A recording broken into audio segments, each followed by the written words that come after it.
Welcome, brave listeners, to Wilhelm Presents Frightening Tales. I am your host, Wilhelm. Tune in each week where I entertain my listeners with another dark and creepy tale of the paranormal, donated by authors from around the world. If you're an author of some paranormal fiction and would like to share a story with my listeners, submit one at frighteningtales.com. And while you're there, tune in for more than 40 hours of the previous content. Today's episode is written by Jade Falsetti, an indigenous writer who enjoys creating a wide range of stories, from flash to novels. She grew up on a small reservation in northern Arizona and currently resides in Washington with her family. We're honored ever so much to be Jade's premier story ever released into the world. It's sure to be just the start of some brilliant writing. Without further rambling, here is her tale, A Ghost Story.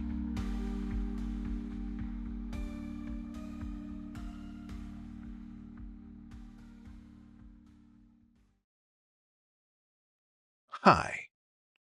My name is Charlotte, and I've been dead since, 1961.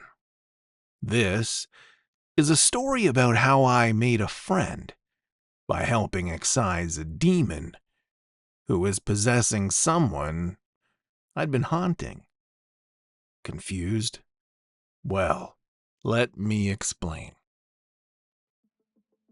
As I mentioned, I've been trapped haunting others since the early 60s, tormenting the fourth floor of what is now a quaint four-story condo complex. Over the decades, this building has undergone 3 renovations, with the most recent leaving the brick exposed in the hallway and as accent walls in each of the condominiums. I've heard the phrase industrial chic used by the realtors who sell the space. I would like nothing more than to tell you how I died, or even why I'm stuck here. But the truth is, I don't remember much about dying. The only sensation I can recall is the fear and desperate hope that I was going to be saved. Afterwards, I witnessed my mother find my body.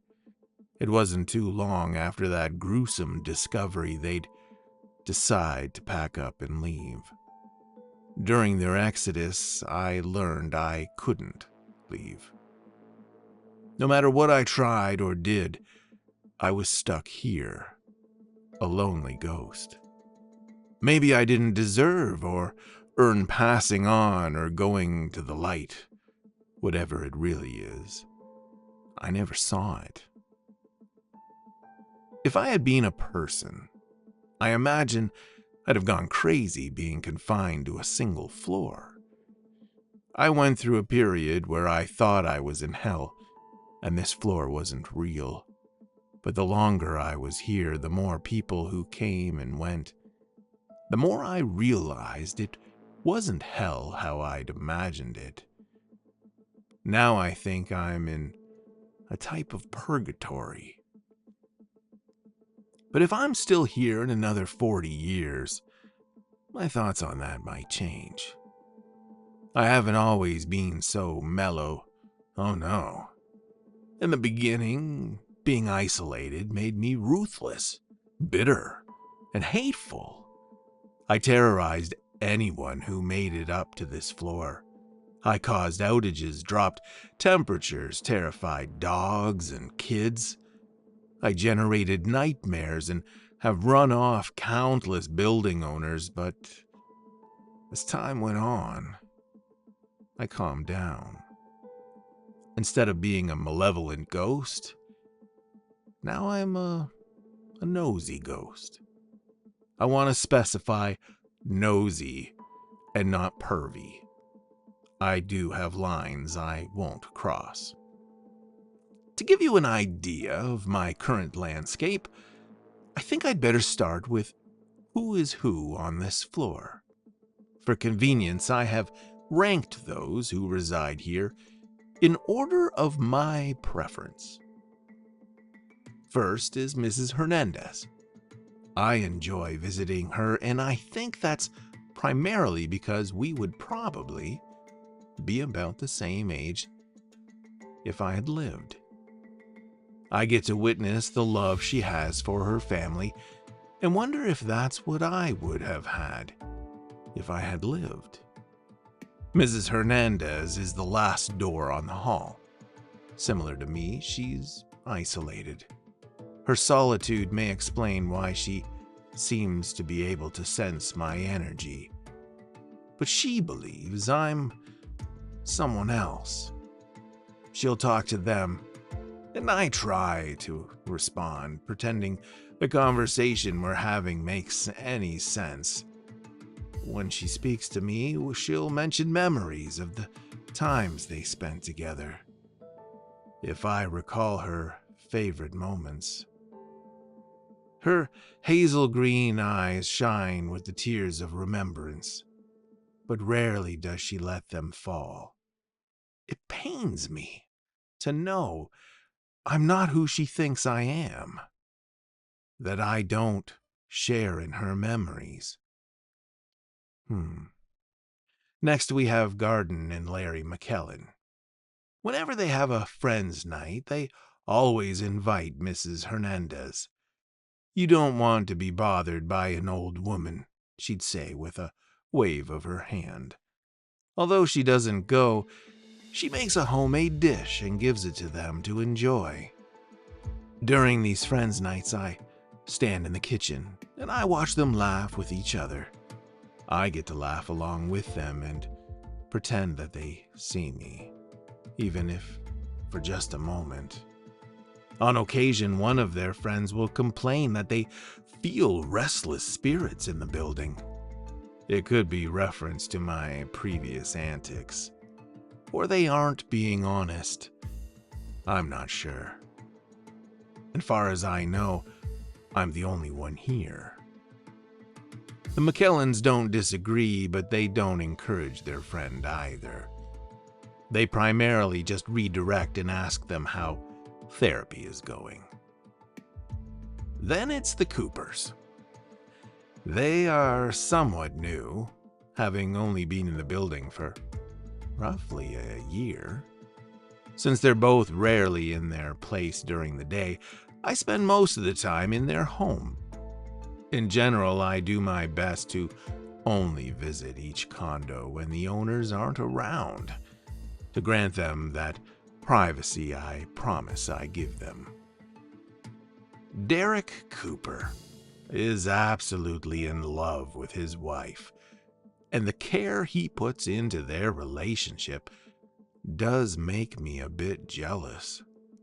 Larry is often asking Derek for ideas on how to keep the romance going. I think both of their respective partners lucked out.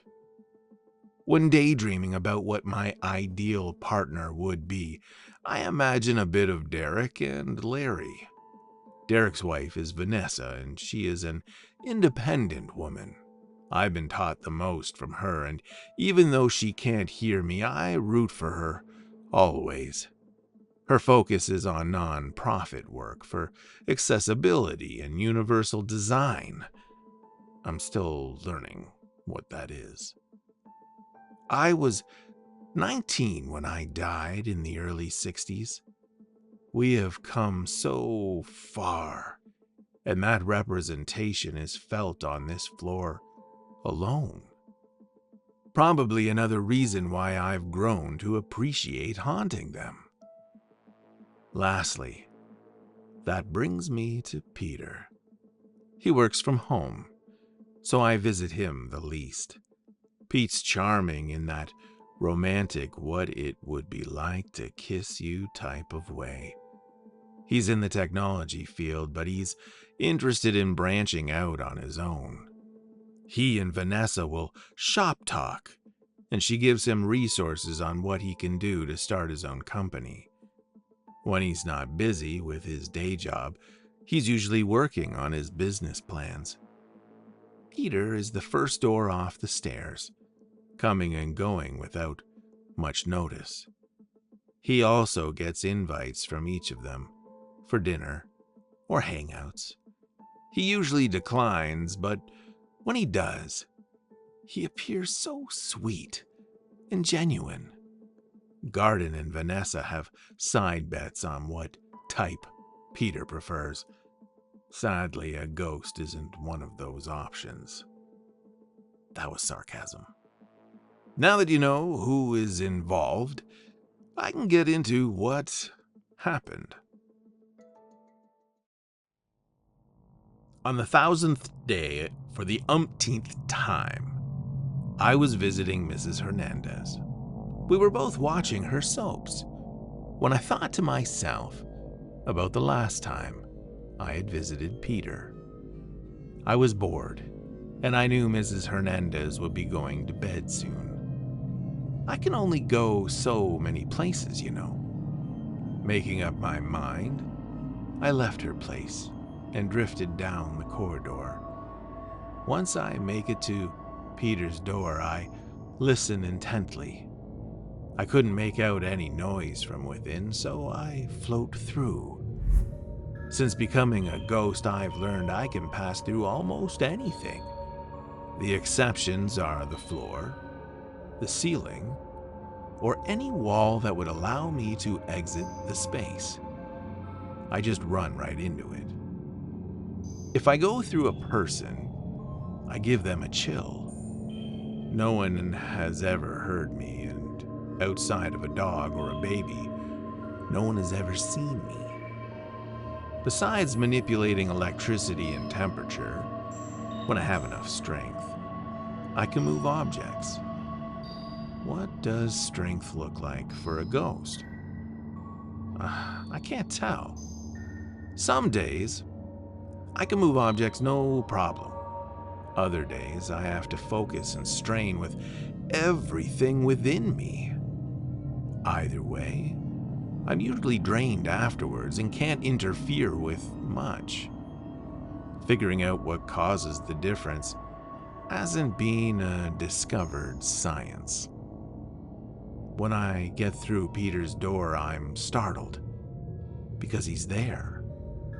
I back out quickly as a reflex, but I'm curious as to what he's doing. So I waft back in. Peter's eyes are wide open.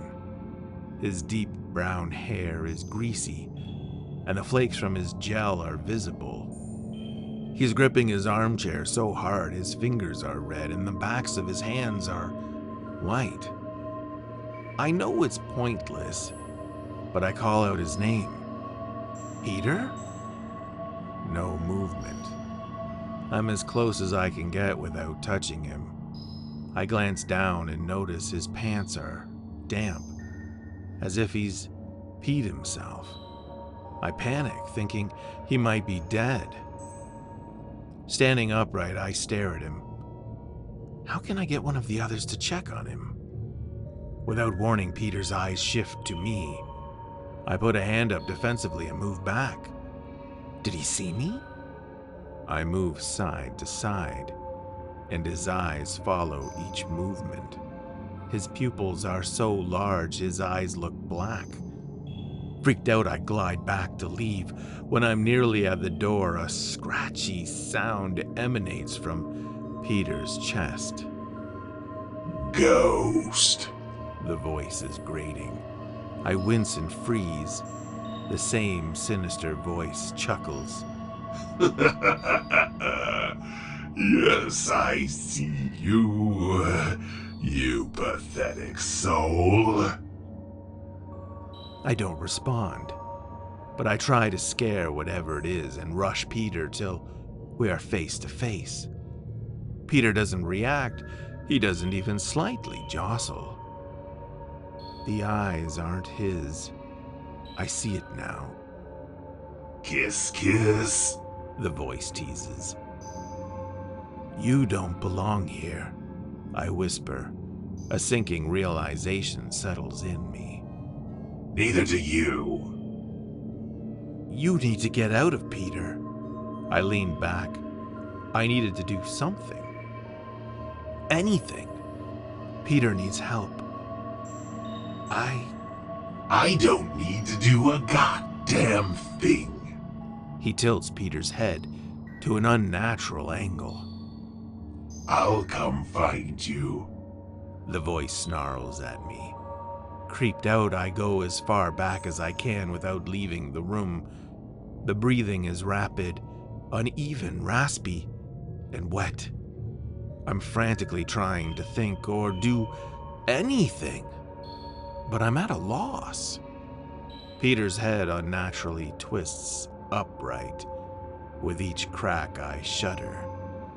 Leave here, or I'll rip you apart piece by piece, and I'll suck down the strips of you until there's nothing left. You think ghosts can't feel pain? It laughs. Then I knew. You're a demon. Holy shit! Peter's possessed! The jump and snarling coming from Peter surprised me. Before I could move, Peter's hand had gripped my throat and pulled me close. The acrid stench of the demon's breath flooded the senses I did have. The demon was able to grab me through Peter, a too familiar fear reignited in me. I scratched and clawed at Peter's hand, but it was pointless. I could see welts form, but it was the demon I needed to hurt. Yanking myself as hard as I could, I jumped up, bringing both feet off the ground and kicking them off the gut of the demon Peter, knocking us in opposite directions. I flew back through where I entered, leaving demon Peter on the other side. Oh my god, oh my god, oh my god, I repeated hysterically. What was I gonna do? I needed to bring attention to Peter. I saw the hall light and thought to myself, turn off the electricity, and everyone will come out and try to figure out what caused the outage. But not Peter.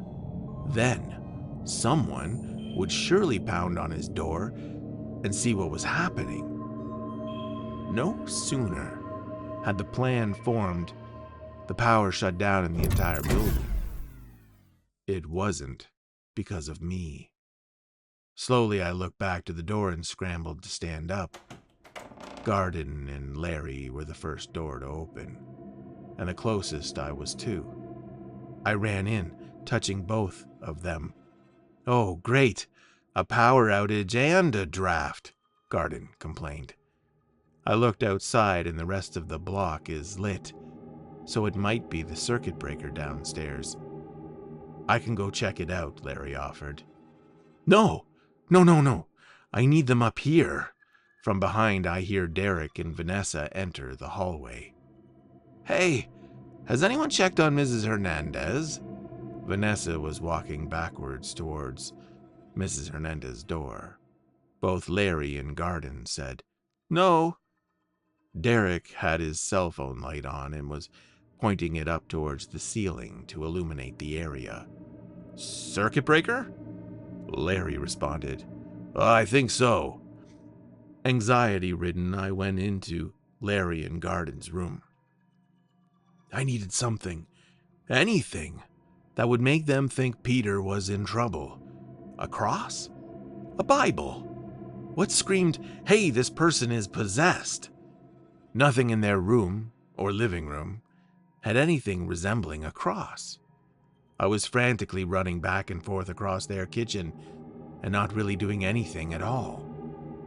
And then I remembered the ugly belt Larry owned that had a buckle that kind of looked like a cross. Digging around the closet, I found it and carried it into the hall. The belt was heavy and it was slowing me down.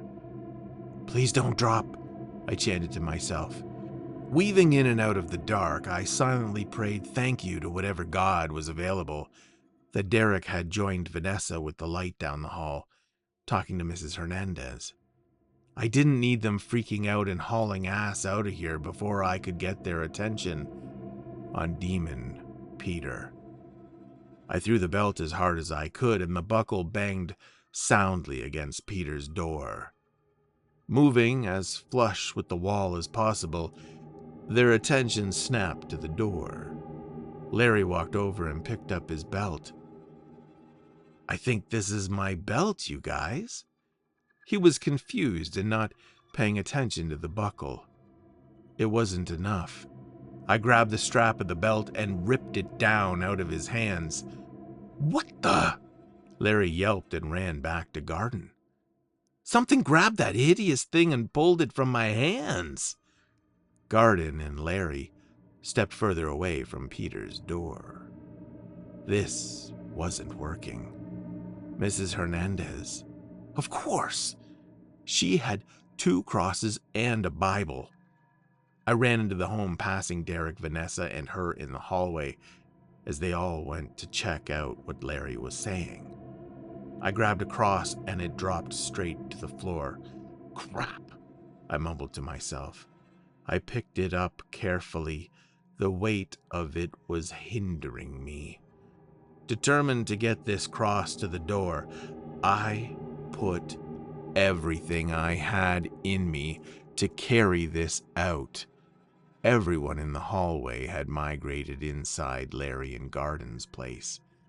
I screamed, exasperated. Why hadn't they checked on Peter yet? I continued to drop the cross.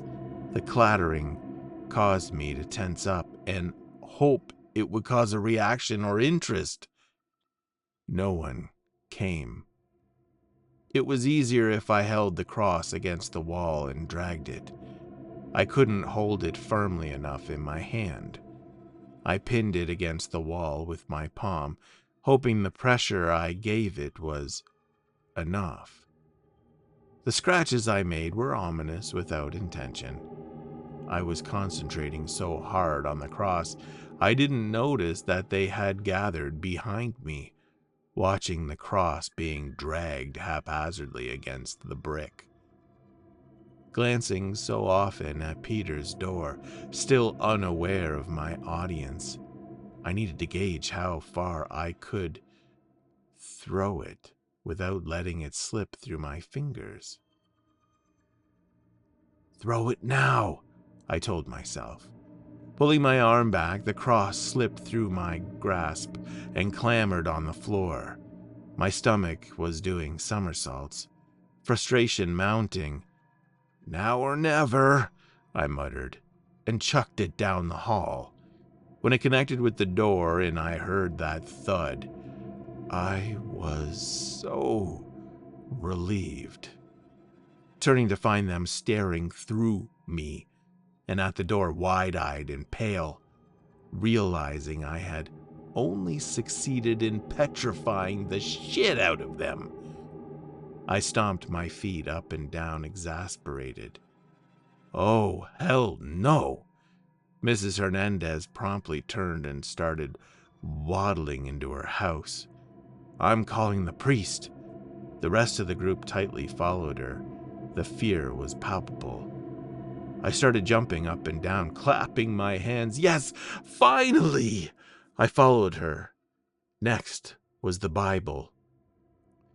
1 Bible and 2 additional crosses later, and everyone was hiding in Mrs. Hernandez's living room, with a consensus that something was definitely wrong with Peter, or at least his place.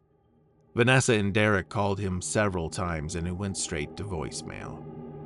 The ringing of Mrs. Hernandez's phone startled everyone. Garden and Vanessa screamed.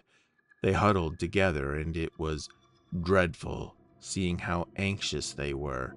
The tension was intense. Hopefully, my efforts would make sense to them soon. "Hello?" Answering the phone meekly, Mrs. Hernandez's voice was shaky. "Yes, Padre? There is more than just me." Pausing as the other person spoke, Mrs. Hernandez looked around the room. The whole floor is in my house." She was losing her patience. "Something is not right in that room. You need to bless it or something. We can't reach the young man who lives there. We're worried about him." A murmur of agreement went around the room. "Thank you. And come to my door. Don't make me meet you at the stairs." Hanging up the phone, Mrs. Hernandez hung up, crossed herself, and told the others, "He's coming up." I went into the hall and glided down. The silence was eerie, even for me. The darkness shimmered like waves running down the walls, moving towards Peter's place. The door flung open and Peter was hovering in the frame. "You're naughty," the demon Peter growled. His voice was rough and there was a disgusting gurgle. I imagined Peter's throat shredding from the inside. Faster than I could react, Demon Peter was upon me. Startled, I tried to run, but was caught by my collar. This time, I wasn't close enough to a door to escape through. "Let me go!" I strained against his grip. "You're next," Demon Peter hissed in my ear, the smell of sulfur permeating the air around us. And then I heard a change in the demon's voice. The pitch changed. "Help me." The voice was pleading, frightened.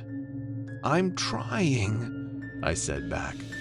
"Please, let me go." Peter's hand trembled to open, shaking roughly. I didn't think he'd be able to do it. Grabbing his hand, I helped by ripping it off me, backing up as soon as I was out of reach. When I turned to go back to Mrs. Hernandez's, the group was already standing there, staring directly at Peter. "This is not right. I'm scared, Derek," I heard Vanessa whimper. "Hello?" a different voice cried out, and collective screams emulated in response. "Mrs. Hernandez," the voice continued. The young priest walked up the last step, holding a flashlight to illuminate his path. When he turned, the light landed squarely on Peter, who turned unnaturally at the hips and snarled at the priest. Understandably alarmed, the priest dropped his flashlight and started reciting prayers. The demon laughed. "You can't banish me. Invocations won't work here, boy." Demon Peter turned, facing the group, and pointed. "Any other volunteers?" Mrs. Hernandez?" The priest spoke up weakly. "I need to make a few more calls." And the priest went back down the stairs, yelling over his shoulder, "I need to get the bishop." "You can't leave him." I tried to run after him, but was halted at the steps, stopped by my inability to leave the 4th floor. Demon Peter was struggling to take a step forward. It was as if each leg was trudging through invisible cement. I had to do something. It's not like I could die twice, but the soul-shredding bit certainly gave me pause. But then I had a mini epiphany. Did I want to continue to haunt this floor, or experience the pain of my soul being torn apart? I'd been here so long. Would one really outweigh the other in terms of being nightmarish horror? Keeping the thought of a way out of my mind, I ran as hard as I could towards the back of Peter, shoulder down, rigidly connecting with the demon within, and I knocked it squarely into his back. Falling forward, the crowd scattered, with the majority ducking into Derek and Vanessa's place. Garden and Mrs. Hernandez were stranded on the opposite wall. Mrs. Hernandez was clutching her chest, breathing hard. One thing at a time. I was worried, but I had to defend myself against Demon Peter, who spun to face me. You're gonna join me in hell? Demon Peter threatened. I ran back towards Peter's. I could hear Demon Peter kick the crosses that had dropped in front of the door as he chased me. I could almost feel the rush of air as it slammed shut. Demon Peter's chest was rising and falling quickly, like he couldn't catch his breath. I wasn't sure what I was going to do when we heard a low hum of chanting. It was prayer, an invocation. The door burst open, slamming into Demon Peter. They were gearing up to perform an exorcism, or at least what I believed it to be based on all the movies I watched behind the shoulders of others. Then the vocalizing grew so loud, I covered my ears and involuntarily dropped to my knees. The demon struggled to move but managed to get upright. I struggled to make out the interrogation. An older priest who was red-faced and sweating profusely was questioning Demon Peter, demanding to know its identity. I couldn't bear what I was hearing. Was I being exorcised from this place? I didn't think about the possibility. Crawling to get away, a procession of black robes walked through me. The evil energy is everywhere, top to bottom. Another priest with an accent commented as soon as he passed through me. Litanies and psalms were roaring around us. Saints, angels, and even God themselves was being called upon. The reciting felt continuous. I couldn't move anymore. I closed my eyes, accepting my fate. Blessing the space with holy water, I could hear the sizzle of burning skin and pain-wrenched screams. A single ring went through me, through the space and time of my essence. I was the ring, hollow and endless. And then it was over.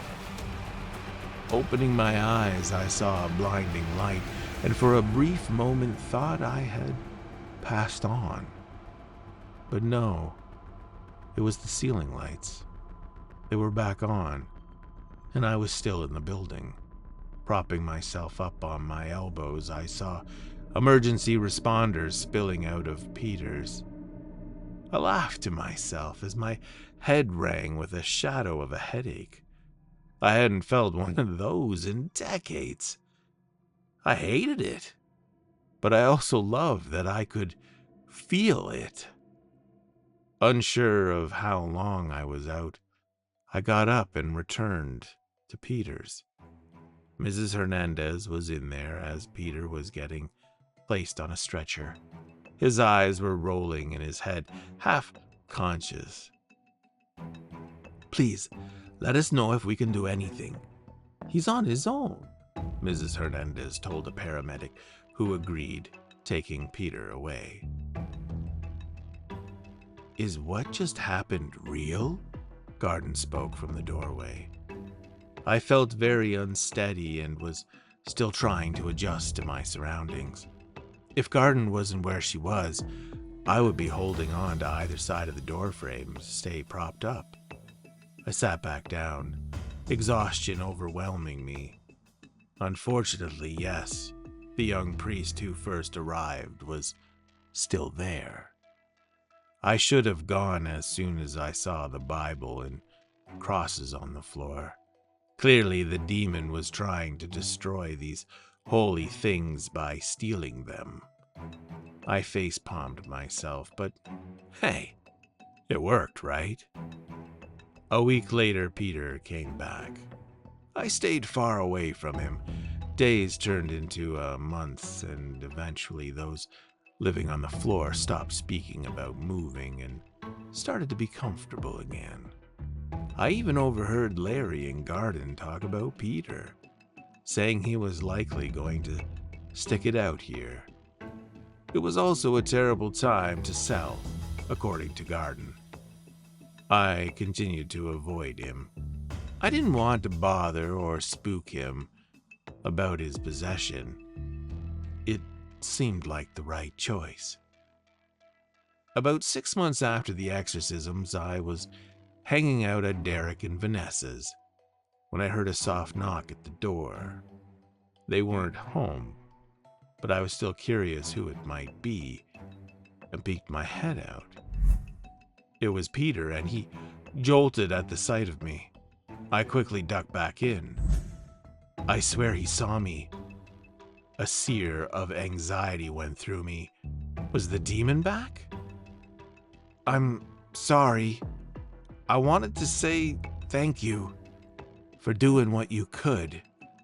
Peter was barely audible through the door. I leaned back out, and he looked at me, smiling. You can see me? I was shocked. Yeah. I saw you drifting about a few times, but was kind of freaked out, considering. He pauses. I notice his fists are balled, but as my memories returned, I remembered you threw that thing's eyes. Peter relaxed and rubbed the back of his neck. The least I could do was say thank you, but I had to work up the nerve first. It was clear he wasn't sure this was a conversation he wanted. He was quivering, realizing I noticed. He crossed his arms. I should care about his tentative reaction, but I was profoundly touched. You have no idea how long I've waited for someone, anyone, to notice I'm here. If I could cry, I would have. Peter smiled sadly and nodded. You want to come to my place? I can't promise you that I'm not gonna be jumpy. You sure? I gestured to myself. I owe it to you. We take our friendship day by day, talking a lot about his time spent in therapy or what I remember about my past. I'm hopeful for our future. And who knows, maybe my next story will be about how we uncovered my death.